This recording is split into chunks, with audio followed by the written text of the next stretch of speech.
I still remember the weight of that certified letter in my hand. The cheap perfume Meredith Throckmorton invariably doused herself in, somehow clinging to the envelope like a bad omen. Inside, nestled amongst paragraphs of pompous legalese and self-pitying prose, was a demand for nearly $500,000. My money, to fix her house, which had admittedly been catastrophically damaged by my beautiful, ancient oak tree. The oak tree that she, in her infinite wisdom and with the subtlety of a charging rhinoceros, had hired a couple of unqualified goons to illegally hack at, fatally wounding it and turning it into a ticking time bomb. The irony was so thick you could have spread it on toast. She was demanding I pay for the direct result of her own malicious, unlawful actions. And the kicker? Meredith, in all her Aquanet helmeted glory, had absolutely no idea that the quiet, unassuming man whose prize tree she'd effectively murdered, the man she was now trying to bankrupt, held a position that gave him oversight of, let's just say, certain federal investigative resources. She had no clue, but she was about to. You folks are not going to believe this one. Drop a comment letting me know where you're watching from, because this tale of suburban warfare, involving one incredibly entitled HOA president and a very, very patient man pushed too far, is truly something else. It all started, as these things often do, subtly enough. Our community, Willow Creek Estates, was, on paper, idyllic. Manicured lawns, pleasantly uniform houses, the kind of place people moved to for peace and quiet. But peace and quiet were in short supply once Meredith Throckmorton ascended to the presidency of the Homeowners Association. Meredith was a woman who seemed to believe the HOA bylaws were her personal scepter and the neighborhood her private fiefdom. She was 50-something, with a perpetually pursed-lipped expression, hair sprayed into a rigid blonde helmet that defied gravity and gale-force winds, and a penchant for overly lycra jogging suits in alarming shades of puce and magenta, usually accessorized with an incongruous amount of chunky gold jewelry. She drove a pristine, cream-colored vintage Jaguar XJS, a car she treated with more reverence than most people reserve for religious relics, often seen polishing it with a diaper while casting suspicious glares at any child holding a popsicle within a 50-foot radius. Her reign began with nitpicking, trash cans left out an hour too late, unapproved mailbox colors, the wrong shade of beige for window trims, minor annoyances that nevertheless ground people down. I mostly kept to myself. My work was demanding. It involved long hours, a significant amount of stress, and an almost monastic devotion to discretion. My home was my sanctuary, a place to decompress from a world of high-stakes decisions and constant vigilance. The last thing I needed was petty drama. The focal point of Meredith's burgeoning obsession with my property was my oak tree. It was magnificent, a sprawling patriarch that had likely been a sapling when the surrounding farmland was first tilled a century ago. It stood just inside my property line, its canopy providing welcome shade in the summer and a blaze of russet glory in the autumn. Birds nested in its branches, squirrels chattered, and it was, to me, a living monument, a quiet testament to endurance. Meredith, however, saw it differently. First, it was the leaves.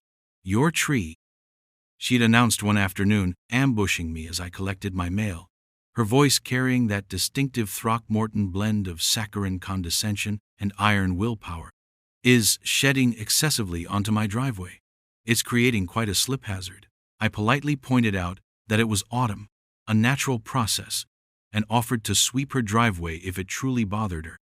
She sniffed, clearly not mollified by such a reasonable offer. Then it was the shade. Her prize-winning petunias apparently weren't getting enough sun. The fact that her petunias were on the north side of her house and would barely get sun if my oak magically vanished seemed to escape her. Finally, it was the roots. "Those roots, Mr. Henderson," she declared, during a particularly acrimonious HOA meeting where she'd steamrollered a proposal for a community garden because it might attract undesirables, earthworms presumably, "are undoubtedly encroaching on my foundation. I can feel the vibrations."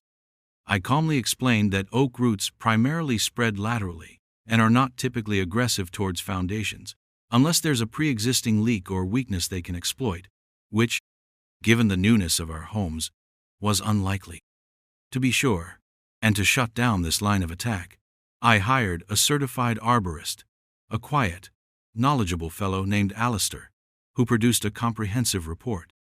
His findings: the tree was exceptionally healthy, perfectly stable, and its roots showed no signs whatsoever of threatening her foundation or anyone else's. I provided a copy of this report to Meredith and the HOA board. I thought that would be the end of it. Oh, how naive I was. This, for Meredith, was clearly not about facts or reason. It was about control, about her not getting her way. Her missives became more frequent, more pointed. Vague threats about HOA fines started appearing in my mailbox, not for the tree, but for things like the precise height of my grass, measured with a ruler she brandished during one memorable tirade on my doorstep, or the unapproved brand of mulch in my flower beds. I documented everything: her comments, the letters, my polite factual responses. A lifetime spent navigating complex human behaviors and dissecting deceptions had taught me the paramount importance of a meticulously maintained record. I still hadn't brought my professional life into this in any way. It was my shield, not my sword. But the pressure was building, and a deep, cold anger began to stir. She was poking a bear that, for very good reasons, preferred to remain undisturbed. I just hoped, for her sake, she'd back off before she truly understood what kind of bear it was. The situation with Meredith Throckmorton and my oak tree festered like an untreated wound. Her demands, increasingly shrill and disconnected from reality, were met with my continued polite, evidence-based rebuttals. I sent copies of the arborist's report again. I offered, again, to have Alistair meet with her and explain his findings. She dismissed it all with a wave of her hand, her expression one of profound offense that I would dare question her self-proclaimed expertise in all things arboreal and foundational. "That man is clearly in your pocket, Mr. Henderson," she'd sneered during one particularly unpleasant encounter by our shared fence line, her Jaguar gleaming malevolently in her driveway behind her. A proper expert would see the imminent danger. The imminent danger, of course, existed only in the echo chamber of her mind. But Meredith wasn't one for patience or due process when it didn't suit her. I had to travel for work quite frequently. My assignments were often sensitive, requiring me to be out of pocket and sometimes out of the country for days, occasionally weeks, with little notice. I'd just returned from a particularly grueling trip, a rather delicate negotiation in a chilly European capital that had required all my reserves of tact and steely resolve, looking forward to nothing more than a quiet weekend in my garden, perhaps with a good book under the shade of my beleaguered oak. Instead, I drove into Willow Creek Estates to see a battered, unmarked pickup truck, laden with chainsaws and tangled ropes, pulling away from the curb near my house. Two men, looking like they'd wrestled bears for a living and lost, were in the cab. A cold dread washed over me. I parked and walked towards my property, my heart sinking with every step. The sight that greeted me was horrifying. My magnificent oak, the sentinel of my yard, had been brutally, savagely mutilated. Large, healthy limbs had been lopped off with no regard for tree biology, leaving jagged, weeping wounds. The entire canopy on Meredith's side had been hacked back almost to the trunk, unbalancing the tree catastrophically. It looked less like pruning and more like a vicious assault. I felt a surge of icy fury, a controlled rage that years in my profession had taught me to channel rather than suppress. This was no longer about annoying HOA demands. This was destruction of property, trespass, and an act of profound, willful ignorance. My security cameras, meticulously positioned to cover all approaches to my house, a professional habit, you might say, had captured everything. The footage was damning. It showed Meredith, resplendent in a lurid turquoise tracksuit, directing the two men, gesticulating wildly towards the tree. They trespassed onto my property, their chainsaws roaring to life, and set about their butchery. There was no finesse, no understanding of proper cutting techniques. It was sheer vandalism. The first call I made was to Alistair, the arborist. He arrived within the hour, his usual placid demeanor replaced by a grim set to his jaw as he surveyed the damage. His assessment was swift and brutal. "They've killed it, Mr. Henderson," he said, his voice low. "Or at least, they've given it a death sentence. The balance is gone. The cuts are atrocious. Invitations for disease and pests. It's structurally compromised. It's now a genuine hazard. Any significant windstorm, and it's likely to come down." The irony wasn't lost on me. Meredith, in her quest to eliminate a non-existent threat, had created a very real one. My next call was to Miles Corbin, a lawyer I'd used before for some complex contractual matters. Miles wasn't cheap, but he was sharp, relentless, and possessed a beautifully cynical understanding of human avarice. He listened patiently, reviewed the initial evidence I'd compiled, the prior correspondence, the first arborist report, and the shocking security footage. His eyes, normally crinkled with dry amusement, narrowed. "She's handed this to us on a silver platter, Henderson," he said, a predatory gleam appearing. "Trespass, destruction of private property, creating a hazardous condition. Oh, this is rich." We immediately drafted a cease and desist letter to Meredith, along with a formal demand for compensation for the damages to my tree, which Alistair valued at a significant sum, considering its age, species, and contribution to my property value. We also sent a formal notification to the HOA board, complete with a copy of the footage and Alistair's new report outlining the tree's now precarious state thanks to their president's illegal actions. Meredith's response, when it came via the HOA's milquetoast secretary, was a masterpiece of deflection and arrogance. She denied authorizing any improper cutting, claiming she'd merely asked the men to perform minor, necessary trimming of branches overhanging her property line, which was a blatant lie refuted by the video evidence and the sheer scale of the damage.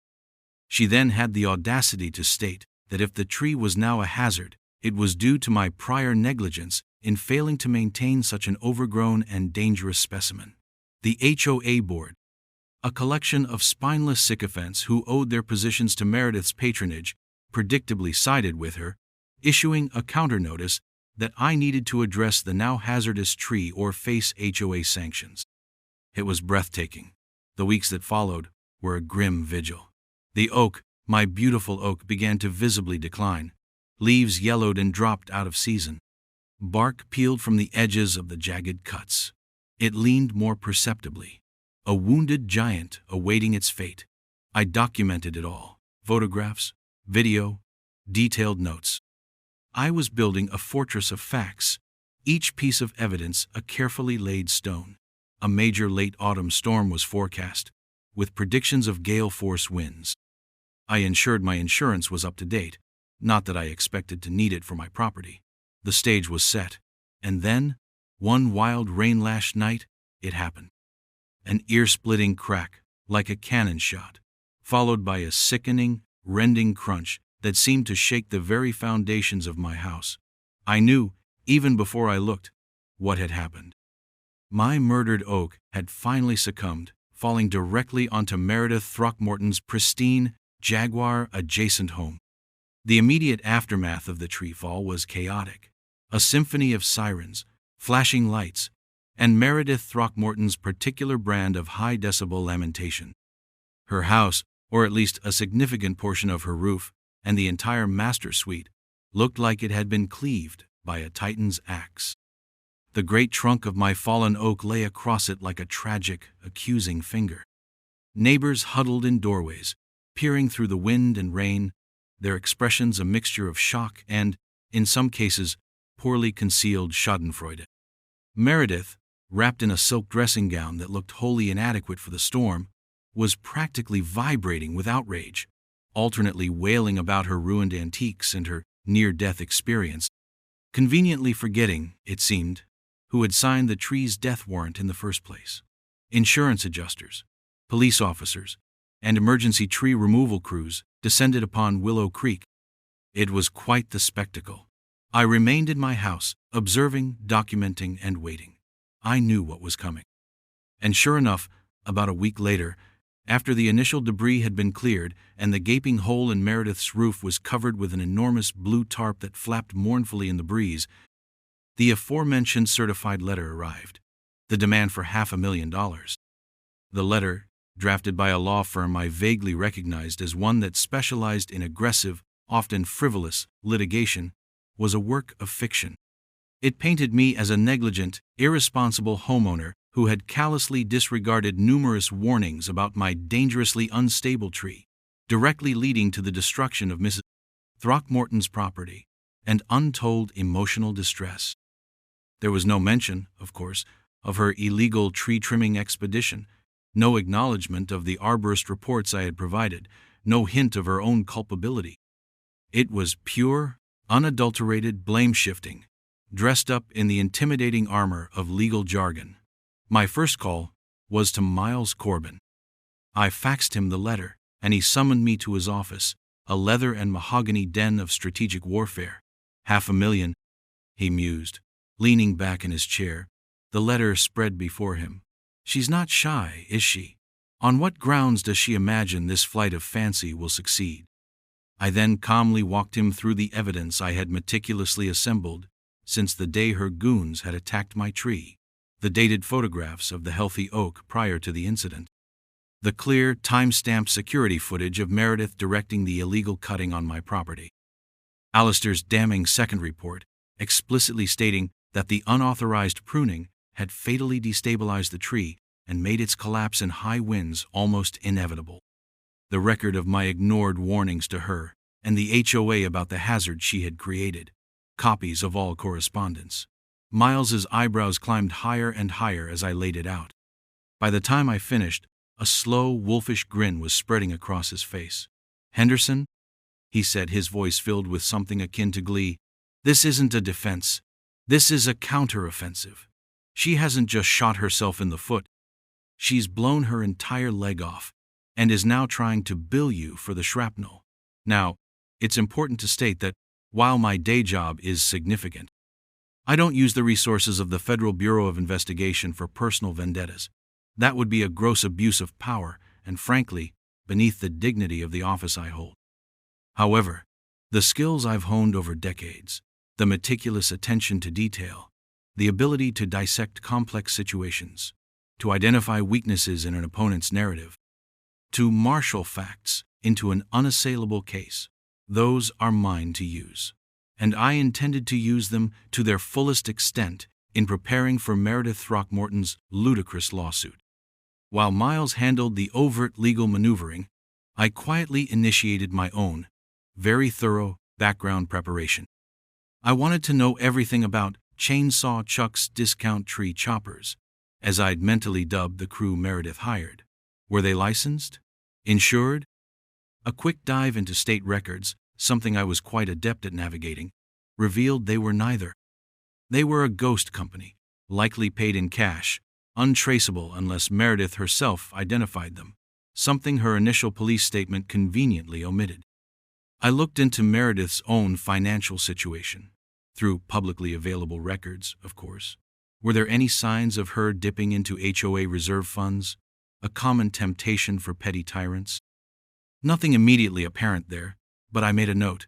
The countersuit we prepared was a thing of beauty. We engaged a certified surveyor to reconfirm, down to the millimeter, the property lines, proving conclusively the entirety of the tree's base and the trespass. We hired a structural engineer to provide an expert opinion on the forces involved in the tree's fall, correlating it directly with the improper cuts and the prevailing wind speeds on that fateful night, data for which we engaged a forensic meteorologist.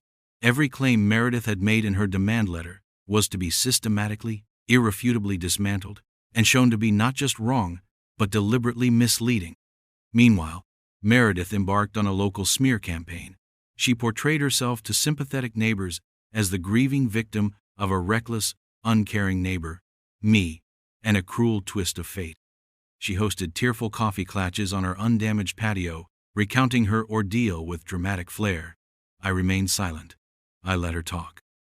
I knew that every lie she spun, every exaggeration she offered, was another thread she was weaving into the noose for her own credibility. Some neighbors, easily swayed, offered her condolences and cast pitying, or sometimes reproachful, glances my way. Others, who had experienced Meredith's particular brand of charm before, remained wisely neutral, their expressions guarded. The absurdity of it all was almost comical, if it hadn't been so infuriating. But beneath the frustration, a cold, satisfying sense of inevitability was growing. Meredith Throckmorton had picked a fight with the wrong person. She thought she was swatting at a fly. She had no idea she was prodding a hornet's nest with a very, very sharp stick, and the hornets were about to get organized. The day we finally walked into courtroom number 3 of the county courthouse, the air was thick with a tension that was almost palpable.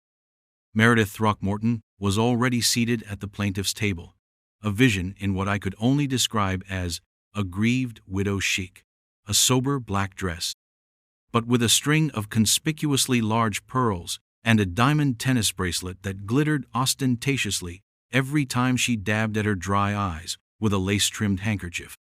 Her lawyer, a portly man named Lionel Pratchett, whose primary qualification seemed to be his membership at the same golf club as Meredith's husband, radiated an unearned confidence, shuffling his papers with a series of self-important little coughs. He looked like a man who believed his own bluster could win cases. I, on the other hand, felt a calm, almost serene focus. Miles Corbin, my lawyer, was beside me, his briefcase packed with an arsenal of meticulously organized evidence. He gave me a subtle, reassuring nod. He knew we were ready. The proceedings began with Mr. Pratchett's opening statement, a florid and emotionally charged oration depicting Meredith as the innocent victim of my willful and wanton negligence. He painted a picture of a towering, diseased monolith, my beautiful oak, that I had supposedly ignored despite numerous desperate pleas from his client. It was a masterful performance of misdirection and hyperbole. Then, Meredith herself took the stand. She was, I had to admit, a practiced actress. Tears welled on cue as she described the terror of the tree falling, the utter devastation of her cherished home, and the callous indifference I had allegedly shown to her prior concerns. She spoke of sleepless nights, of emotional trauma, of how this catastrophe had upended her life. He knew, she declared, pointing a trembling finger in my direction. He knew that tree was a menace. I warned him repeatedly. I begged him, but he did nothing. Absolutely nothing. Her voice dripped with manufactured pathos. It was compelling, if you hadn't known the truth. Miles Corbin began his cross-examination with an almost surgical gentleness. Mrs. Throckmorton, he started, his tone mild, you say you warned Mr. Henderson repeatedly about the tree. Did you ever provide him with, say, a professional arborist's report stating the tree was diseased or dangerous prior to the incident on October 17th? Meredith blinked. Well, no, not a formal report, but it was obvious. Anyone could see it was unhealthy. Unhealthy how, Mrs. Throckmorton? Miles pressed gently. Did it have dead branches? Fungus? Was it leaning precariously? It just looked dangerous, she insisted, a hint of irritation creeping into her voice. It was huge, and it dropped so many leaves. Miles then produced the arborist report I had commissioned before her illicit tree service visit. Alistair's report, clearly stating the oak was in excellent health. He had it entered as Exhibit A. This report from a certified arborist states the tree was in robust health. Were you aware of this report, Mrs. Throckmorton? Mr. Henderson provided you with a copy, did he not? Her face tightened. That arborist was clearly incompetent, or in Mr. Henderson's pay. It's fabricated. The judge, a stern, bespectacled woman named Judge Eleanor Vance, raised an eyebrow at that outburst. Then came the moment of truth. Miles announced, Your Honor, we would now like to play a short video. This footage is from Mr. Henderson's security camera, dated October 17th, approximately 2 weeks before the storm in question. The courtroom lights dimmed slightly, and the large monitor flickered to life. There it was, Meredith, in her turquoise tracksuit, imperiously directing the two rough-looking men with chainsaws. The footage clearly showed them trespassing onto my property, the brutal, haphazard way they hacked at the healthy limbs of the oak, turning it into a lopsided wreck. Gasps rippled through the small gallery. Meredith's face went from pale to a mottled red. That was just minor pruning, she stammered when the lights came up, her voice suddenly shrill. They barely touched it. The angle of the camera is deceptive. It was perfectly legal trimming of branches overhanging my property. Overhanging your property, Mrs. Throckmorton? Miles queried smoothly. The footage clearly shows the men well inside Mr. Henderson's property line, cutting major structural limbs from the main trunk. Are you denying this? She blustered, contradicted herself, and grew increasingly flustered. Mr. Pratchett leaped up to object, but Judge Vance waved him down. The witness will answer the question. Our arborist, Alistair, was next. Calmly, professionally, he detailed how the minor pruning Meredith described had, in fact, fatally compromised the tree's structure. He explained the principles of tree balance, how removing so much weight from one side while leaving massive, jagged wounds created perfect failure points. In my professional opinion, Alistair concluded, the actions taken on October 17th directly led to the tree's inability to withstand the wind loads it experienced during the storm of November 20. But for that unauthorized and improper cutting, it is highly improbable the tree would have fallen. Meredith then retook the stand to testify about her damages, painting a picture of financial ruin, of her life being utterly destroyed by my supposed negligence. She spoke of irreplaceable heirlooms lost, of the emotional toll. She emphasized her unblemished reputation as HOA president and a leader in the community. This was where Miles, armed with the information from my discreet research, began to gently probe. Mrs. Throckmorton, the men you hired to do this minor pruning, could you provide their names and the name of their company? She hesitated. I don't recall. It was a while ago. They were recommended. Were they licensed, Mrs. Throckmorton? Insured? Miles asked. I assume so. Did you pay them by check or perhaps a credit card, so we might have a record? I believe I paid them in cash, she admitted, looking increasingly uncomfortable. Miles let that hang in the air for a moment. He then, almost as an aside, introduced evidence of several complaints filed against Meredith by local contractors for pressuring them to perform substandard work on HOA common areas at inflated prices, and then delaying payments. It wasn't directly related to the tree, but it painted a picture of her character, her modus operandi. Her lawyer objected vehemently, but the judge allowed it, citing its relevance to credibility, especially given Meredith's claims about her pristine community leadership. By the end of her testimony, Meredith Throckmorton was no longer the confident, aggrieved victim. She was a woman unraveling, caught in a web of her own lies and deceits. Judge Vance's expression was growing more thunderous by the minute. The trap had been sprung. The evidence was overwhelming, but the biggest surprise was yet to come. The courtroom drama had reached its crescendo. Meredith Throckmorton, under Miles Corbin's relentless, evidence-backed cross-examination, had transformed from a pillar of aggrieved suburban rectitude into a sputtering, credibility-shredded mess. Her lawyer, Lionel Pratchett, attempted a passionate but ultimately futile redirect, his arguments sounding hollow against the mountain of documented facts we had presented. He tried to paint Meredith as a well-meaning, if perhaps overzealous, community leader who had simply been trying to protect her property from a clear and present danger. He appealed to emotion, to sympathy, conveniently sidestepping the video footage of the illegal tree hacking, the expert testimony of the arborist, and Meredith's own increasingly tangled web of falsehoods on the stand. When he finally sputtered to a close, looking deflated and vaguely sweaty, Miles rose for his closing statement. He was calm, methodical, his voice resonating with quiet authority. He didn't need theatrics, he had the truth. He walked the judge and the courtroom through the timeline, from Meredith's initial baseless complaints about the healthy oak, to her decision to take illegal, destructive action, to her audacious attempt to blame me for the consequences of her own malfeasance. He highlighted the expert testimony that irrefutably linked the tree's fall to her unauthorized intervention. He presented our countersuit for the value of the destroyed mature oak, the cost of its removal, the trespass, and our substantial legal fees.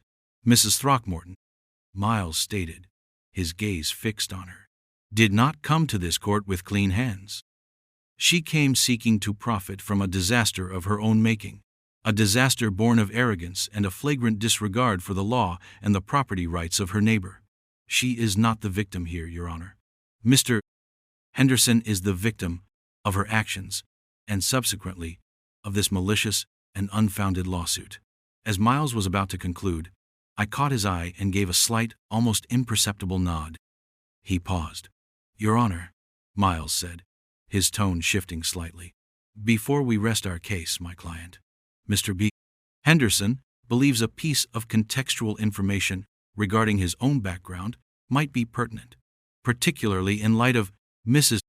Throckmorton's repeated assertions of his alleged negligence and her attempts to cast doubt on the thoroughness of the evidence presented.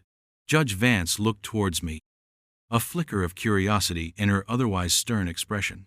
Mr. Henderson, do you wish to address the court directly on this matter, or will counsel do so? If it pleases the court, Your Honor, I said, rising slowly, my voice calm and measured. I believe I can clarify. A hush fell over the courtroom. Even Meredith, who had been fidgeting and whispering furiously to Pratchett, froze.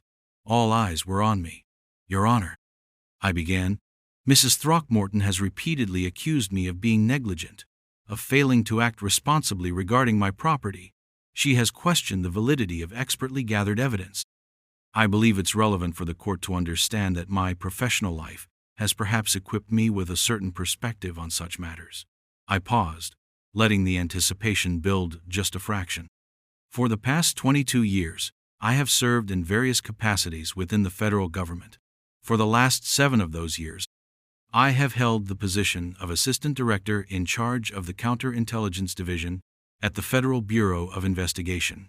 The silence in the courtroom was absolute, so profound you could hear the hum of the fluorescent lights. Meredith Throckmorton's jaw, which had been set in a defiant line, slackened. The color drained from her face, leaving her looking like a deflated balloon. Lionel Pratchett stared, mouth agape, his hand frozen midway to adjusting his tie. Judge Vance leaned forward, her gaze sharp and intense. Assistant Director, FBI Counterintelligence? She repeated, her voice devoid of its earlier impatience, now laced with a mixture of surprise and dawning comprehension. Yes, Your Honor, I confirmed. My responsibilities involve overseeing highly complex investigations, often on a global scale, where the meticulous collection and unbiased analysis of evidence are paramount. Assessing credibility, understanding deceptive practices, and ensuring factual integrity are, shall we say, foundational to my daily work. I approached Mrs. Throckmorton's initial trespass and subsequent legal claims against me with the same professional rigor and demand for irrefutable truth that I apply to matters of national security. I wasn't threatening anyone. I wasn't using my office to influence the judge. I was simply stating a fact that recontextualized everything.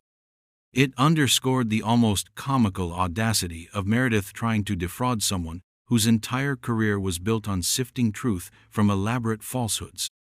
It lent an unspoken, immense weight to the evidence we had presented. It wasn't just an angry homeowner's defense. It was an investigation, grade refutation. And it subtly implied that any further mendacity from Mrs. Throckmorton, particularly under oath, might attract a different, far more serious kind of official scrutiny. The judge stared at me for a long moment, then at Meredith, whose eyes were wide with what looked like genuine terror. Then she looked at the pile of evidence, the video stills, the arborist reports. A grim understanding settled on her features. She didn't need much time for her ruling. It was swift and utterly devastating for Meredith Throckmorton. Her entire lawsuit was dismissed, with prejudice. Judge Vance then turned to our countersuit. She awarded us the full amount for the value of the magnificent oak tree Meredith had ordered destroyed. She awarded us the costs for the tree's removal from her property, given that its fall was due to her actions. She awarded all our legal fees. And then, in a move that clearly signaled her displeasure, she added punitive damages for malicious prosecution and trespass, citing Meredith's egregious conduct and attempts to mislead this court. The total sum Meredith was ordered to pay me was well into six figures, but Judge Vance wasn't finished. She fixed Meredith with an icy stare. "Mrs. Throckmorton," she said, her voice dangerously low, "this court has found your testimony to be riddled with inconsistencies and outright falsehoods. Attempting to perpetrate a fraud upon the court is a serious offense. I am referring the transcript of your testimony and the evidence presented herein to the district attorney's office for a review concerning potential perjury charges." Meredith let out a small, strangled gasp. Lionel Pratchett looked like he wanted the earth to swallow him whole. The aftermath was as decisive as the judgment. Meredith Throckmorton was financially and socially ruined.